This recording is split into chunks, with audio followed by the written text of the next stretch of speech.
भवन्तु सुखिनः सर्वे सन्तु निरामयाः सर्वे भद्राणि पश्यन्तु मा कश्चित् दुःखभाग् भवेत्।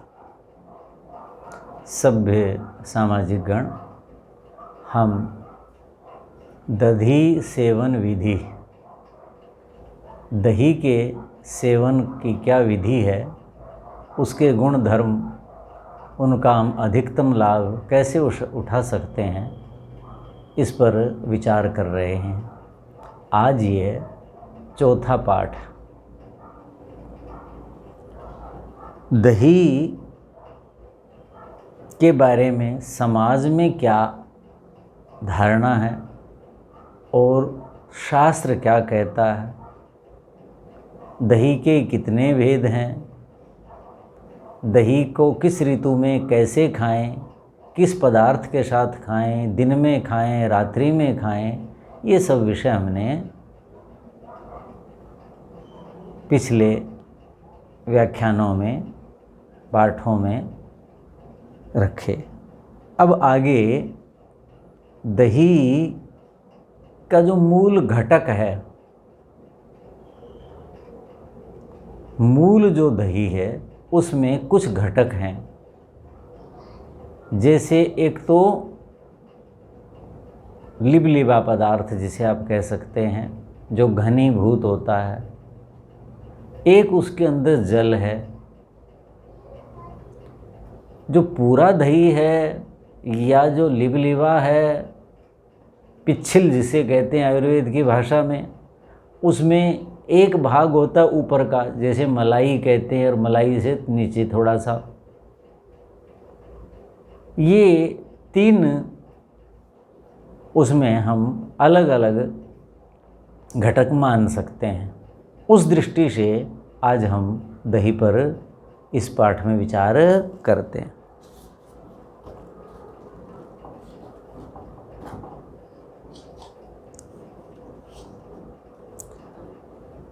आचार्य भाव मिश्र कहते हैं, दधनस्तु उपरि यो भाग घनः स्नेह समन्वित स सरः सह लोके सर इत्युक्त दधनो मंडस्तु मस्तु इति। वो कहते हैं कि भाई दही जो है उसमें दो हम विभाजन कर सकते हैं। यानी जो मूल दही है बीच का, उसको छोड़ दीजिए, उसके अंदर तरल भाग अलग ले लीजिए, और जो पिच्छिल है, लिबलिबा है, उस भाग को अलग कर दीजिए। और ऊपर का जो भाग है, जो मलाई जिसे हम कह देते हैं, दूध में तो पतली मलाई होती है, दही में वो और गाढ़ी हो जाती है। क्योंकि दही गाढ़ा हो जाता है तो नीचे का जो भाग है दही का वो भी मलाई में मिल जाता है, तो और गाढ़ा हो जाता है। तो कहता है दधनस्थ ऊपरी ये भाग है, दही के ऊपर का जो भाग है, घन, जो घन है, जिसमें घनत्व ज़्यादा है, किसकी अपेक्षा, मूल दही की अपेक्षा। नीचे का जो दही होगा उसमें इतना घनत्व नहीं होगा जितना ऊपर वाले में होगा, उसका भार भी ज़्यादा होगा क्योंकि उसमें स्नेह की मात्रा ज़्यादा है। तो कहते हैं स्नेह समन्वितः, स्नेह से युक्त। स्नेह जैसे आप घी कह देते हैं, स्नेह चिकनाई को कहते हैं आयुर्वेद की भाषा में। दही के अंदर जो चिकनाई है, जिसे बाद में आप घी या मक्खन कह देते हैं, तो स्नेह से युक्त जो ऊपर का घना भाग है, एक मोटी सी परत जम जाती है, दूध की अपेक्षा ज़्यादा मोटी होती है, दुगनी मोटी हो जाती है वो। तो कहते हैं उसको क्या कहते हैं, सह लोके सरह, लोक में उसको सर कहते हैं। यानी जिस समय ये ग्रंथ लिखे गए होंगे तो उस समय उसको संस्कृत भाषा ही प्रचलित थी, तो उसको सर कहते थे। कहते लोक में जिसको सर कहते हैं, दही के ऊपर जो घना भाग है, जिसमें स्नेह चिकनाई की मात्रा है, अधिक है, वैसे तो नीचे वाले में भी होती है थोड़ी, लेकिन अधिक जिसमें है, कहते हैं वह लोक में सर कहलाता है। और दधन मंडस्तु, दही का जो मंड है, जैसे चावल का मांड जिसे आप कह देते हैं, मूल शब्द है मंड, लोक में हिंदी में उसको मांड कहने लग गए। तो चावल बनाते हैं या दाल बनाते हैं, उसमें जो तरल भाग होता है जिसमें दाल के भी कुछ गुण आ जाते हैं, पतला जल के साथ मिल करके और रंग ही बदल जाता है सारा, उसको हम क्या कहते हैं? कहते हैं वो मंड कहते हैं, जिसे लोक में मांड कह देते हैं। अब जितनी दालें बनाइए उसका ठोस भाग अलग कर दीजिए, पतला अलग निकाल दीजिए, तो वो ऐसे ही दही का है। दही जो है उसको आप कपड़े में किसी पतली छलनी में आप रख दीजिए, नीचे जो भाग निकल जाएगा वो मंड कहलाता है, और जो ऊपर रह जाएगा वो अलग है, उसका नाम और कुछ दिया होगा। तो कहते हैं मस्तु इति, लोक में उसको मस्तु कहते हैं। तो कहते हैं देखो, अब सर और मस्तु दो भेद कर दिए, यानी जो दही है पूरा, उसमें मलाई वाला भाग और मलाई के साथ जो दही का भाग है वो अलग, उसके गुण अलग हैं, और जो मंड है, मांड है, जलीय अंश है, जो छन करके सफ़ेद सफ़ेद सा पानी सा निकलेगा अलग से, कहते हैं वो अलग है। इन दोनों के गुणधर्म अलग है। बहुत जो पुराने वैद्य हैं, या पुराने वैद्य नहीं तो कम से कम जिनके जीवन में वैद्य परंपरा के कुछ अंश हैं, ऐसे पुराने लोग जो अभी होंगे या पहले तो थे कुछ लोग, वो बता देते थे भाई इसको केवल दही का पानी दो, इसको केवल ऐसा ही दो, इसको कुछ मूंग का यूश ही दो, जैसे आज जूस कह देते हैं ना अंग्रेजी में, यूश यानी उबालो उसका पानी दो। वो अलग अलग चीज़ें ऐसे कहते थे। ऐसे लस्सी के बारे में ऐसे ही देना है, जैसे दूध के बारे में आया था तो मैंने बताया था अलग अलग। तो जल के बारे में आगे आएगा तो जल के भी प्रयोग अलग अलग हैं। चौथाई प्रयोग करना है, यानी चौथाई जल जाए तब प्रयोग करना, उबाल करके शीतल करके लेना है, उबाल करके गुनगुना लेना है, आधा भाग शेष रह जाए उबल करके तो, चतुर्थांश शेष रह जाए तो, दशमांश शेष रह जाए तो, यानी ये अलग अलग जो व्यक्ति हैं उनके रोग हैं या शरीर की अवस्थाएं हैं, वात पित्त या बाल्य यौवन प्रौढ़ी वृद्धावस्था, तो उस दृष्टि से वहाँ उपयोग बताए। तो ये ऐसे ही दही का। सरह स्वादु, सर के गुण बताते हैं। सर क्या होता है? स्वादु, स्वादु होता है। सर क्या होता है? स्वादु होता है। अब देखो जो व्यायाम करते हैं, परिश्रमी हैं, उनके घरों में मलाई खूब खाते हैं लोग, मुझे मिल जाए मुझे मिल जाए। और अब हम देख रहे हैं यहाँ 35 साल से लोगों को माता पिता कहेंगे हमारे बच्चे को तो दूध में मलाई चली जाए तो उल्टी आ जाती है उसको, मलाई के नाम से नफरत है जी इसको। ये स्थिति है। क्यों? ब्रेड खाते हैं, बिस्कुट खाते हैं, जैम जेली खाते हैं, चॉकलेट खाते हैं, उनको मलाई क्यों अच्छी लगेगी? जिसने कूड़ा करकट खा लिया उसको मलाई क्यों अच्छी लगेगी? जीवा को तो पता ही नहीं बेचारी को कि मलाई के गुण क्या हैं, उसका स्वाद क्या है। बाहर के अचार खा रहे हैं, कितने विष उसमें मिले हुए हैं, कितने प्रकार के उसमें विजातीय द्रव हैं, शुद्धि अशुद्धि का कोई भेद ही नहीं करते ऐसे लोग। क्या जाने बेचारे मलाई क्या होती है। जिनके यहाँ यही चिंतन रहता है, सप्ताह में इतनी बार तो हम बाहर ज़रूर खा के आते हैं, ये बात बैठ करके उपलब्धि के रूप में बताई जाती है। और लोग कहते हैं, दूसरा भी सोचता है अच्छी की उपलब्धि है, तो वो कहते हैं हाँ तुम 3 बार जाते हो, हम तो 5 बार जाते हैं, हम तो 4 बार भी चले जाते हैं, हमारे को तो चैन ही नहीं पड़ता उसके बिना। वो तो क्यों उसको अच्छा मान लिया। मानसिकता, अज्ञान, उसके कारण दुखी होते फिर रहे हैं। फिर कितने रोग हैं, कितने रोग हैं। जिस आयु में रोग का नाम नहीं सुनना चाहिए उस आयु में बुरा हाल है। तो आज मलाई की ये स्थितियां होगी। मक्खन के नाम से डिब्बे का मक्खन खाएंगे, वो जो बंधा हुआ आता है, कागज़ों में लिपटा हुआ आता है, वो देखो कितना अज्ञानी संसार है। तो ये जो मलाई है ये और ज़्यादा स्वादु होती है। किससे? जो दही की मलाई है उससे दूध की मलाई से दही की मलाई और ज़्यादा लाभदायक है, और स्वाद में भी, पाचन भी जल्दी होगा। क्यों? इसके अंदर अम्ल रस है। किसका? दही का। और अम्ल रस है, क्षार है, वो बहुत जल्दी पचाता है।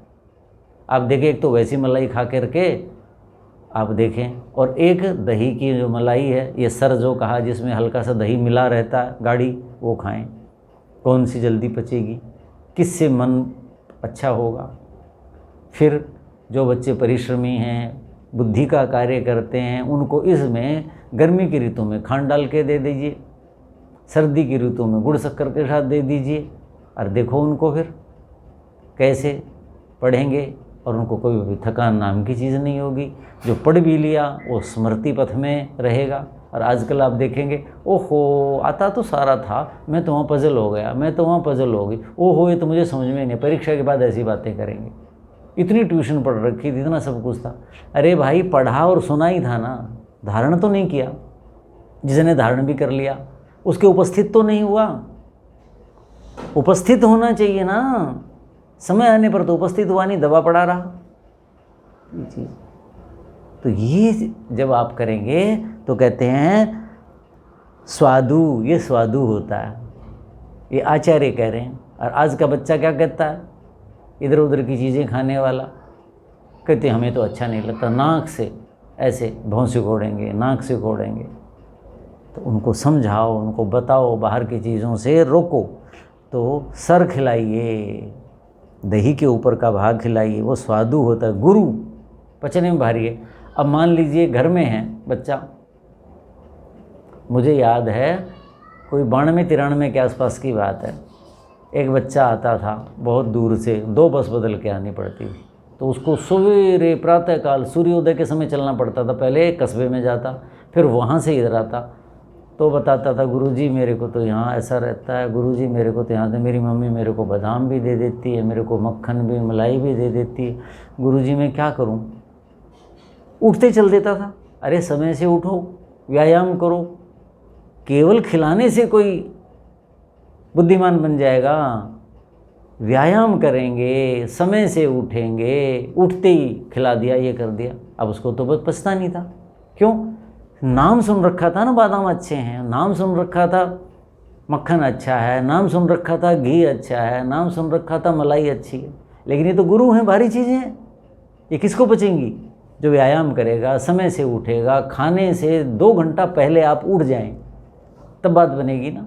उसके बाद कुछ खाएंगे तो बात बनेगी। तो मुझे याद है उस बच्चे का, अब तक याद, ब्राह्मणों का बच्चा था और इतनी समझ नहीं थी। जिसका काम सारे समाज का मार्गदर्शन करना है, उस परिवार को समझ नहीं है। तो जन्म से ब्राह्मण नहीं होता, ज्ञान से ब्राह्मण होता है, ज्ञान में भी आचरण से ब्राह्मण होता है। ऐसा होना चाहिए। तो ये स्वादु तो है, लेकिन क्या गुरु भारी भी है। अर्थात इसके पचने के लिए जठराग्नि दीप्त होनी चाहिए। और कब दीप्त होगी वो? कि अपनी अवस्था के अनुसार व्यायाम करेंगे, शारीरिक श्रम करेंगे, समय से उठेंगे, खाने से पहले जठराग्नि दीप्त हो चुकी हो तब डालना। ये नहीं है कि जठराग्नि पहले धुआं छोड़ रही है, धुएं में कुछ डालोगे, खाद्य सामग्री हवन करते हैं ना, और डाल देंगे। अरे जितनी अग्नि है उतनी घी डालिए, उतना सामग्री डालिए, ताकि वो अग्नि पचा सके। ऐसे ये जठराग्नि है, इस पर उतना ही खाद्य पदार्थ डालना है। तो क्या कहा? स्वादु, ये स्वादु है। और कैसा है? गुरु, गुरु है, भारी है। वृष्य है, बहुत अच्छा है, स्वाद लगता है। और खा लीजिए, खूब पाचन कर लीजिए।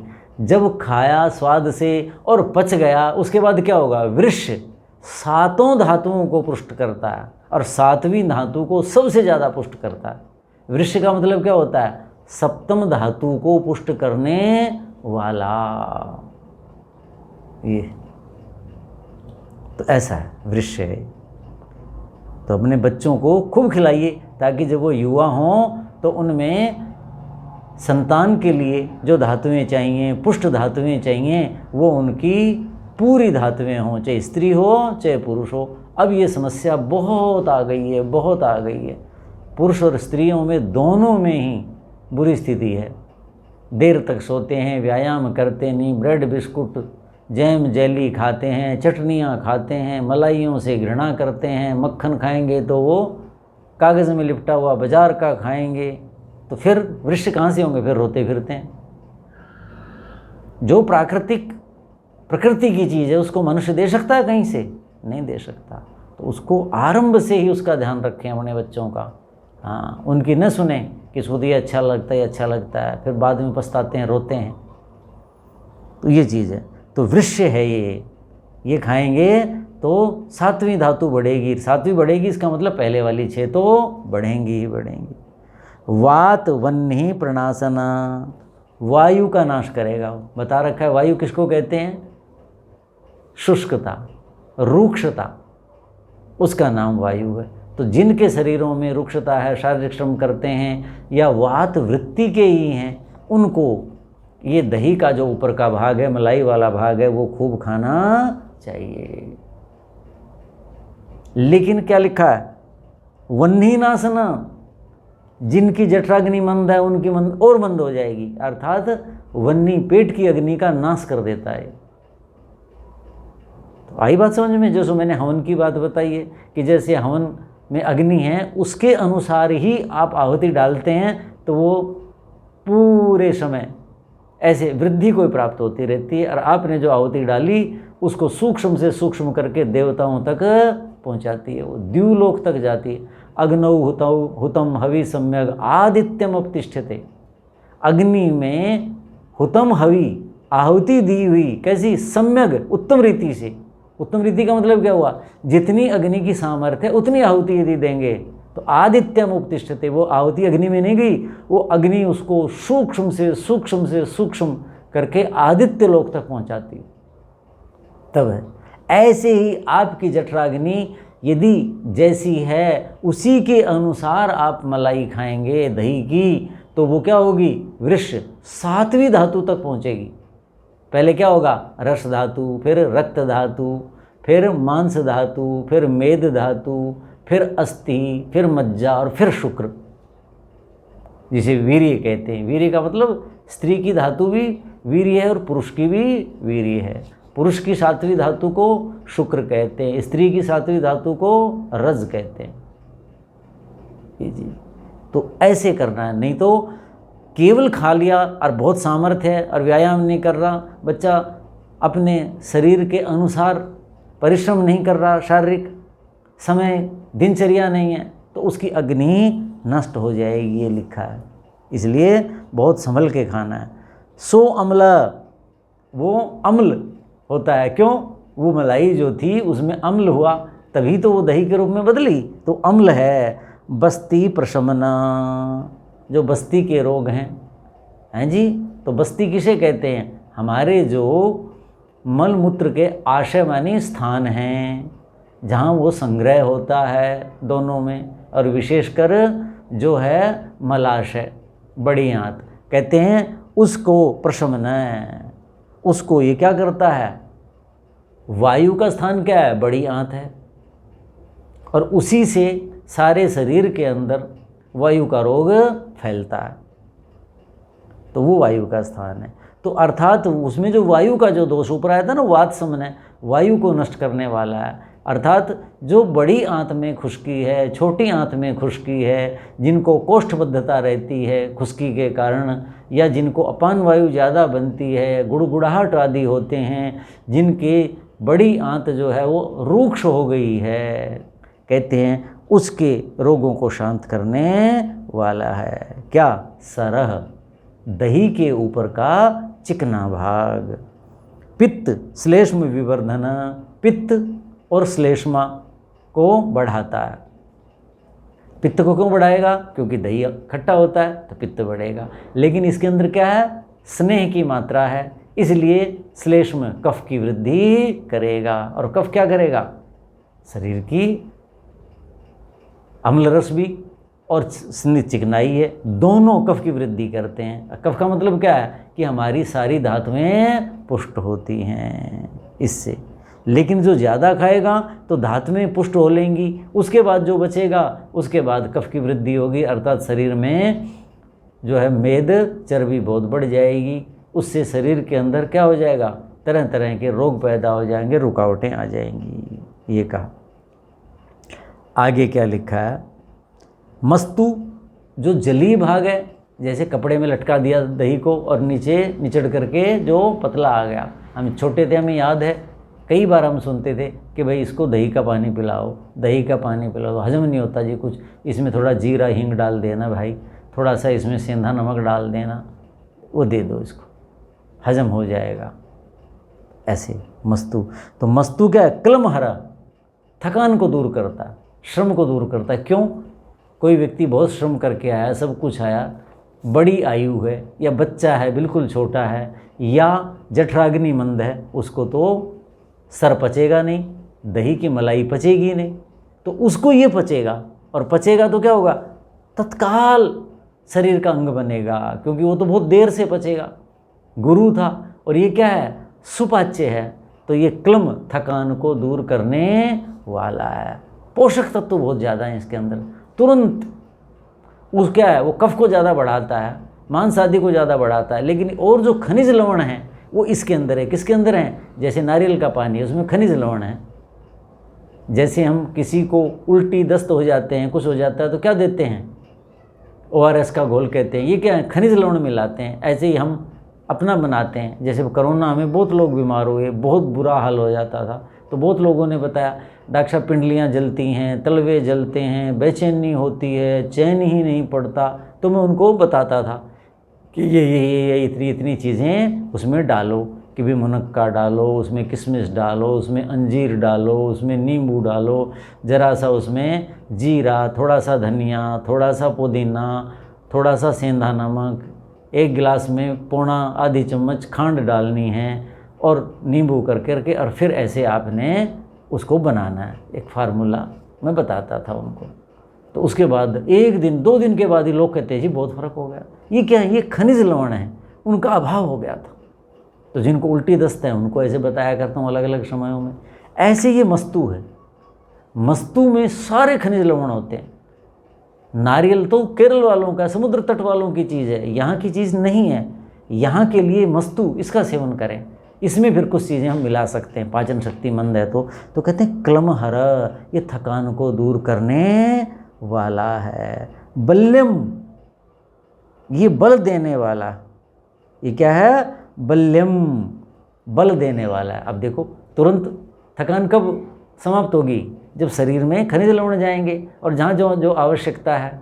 देखो कोई व्यक्ति गर्मी में लू में चल के आया, बहुत सारे श्रम करके आया, पसीने में आया, जुलाई अगस्त में खूब पसीना आता है, और उसके बाद एक तो सीधा पानी पियो और एक उसमें क्या करे, सेंधा नमक डाल के, थोड़ी सी खांड डाल के, 2-3 बूंद नींबू की डाल के ले ले, उसके बाद पिएगा तो देखो दोनों में कितना अंतर आएगा। ऐसा करके देखेंगे, क्योंकि इसमें खनिज लवण ज़्यादा थे। नींबू डाला, नमक डाला, उससे पाचन शक्ति और बढ़ती है।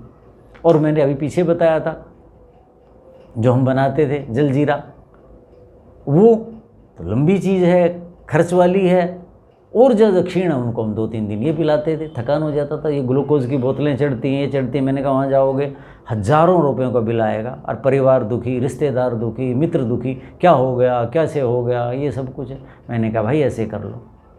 तो ये क्या है, बल्यम, बल देने वाला है। पहले थकान दूर करेगा, सारे शरीर के खनिज लवण की पूर्ति हो जाएगी, और उसके बाद इसके अंदर दूध की मात्रा, दूध ही तो दही में बदला था, उसी का तो भाग है, तो वो सारे गुण भी इसमें हैं।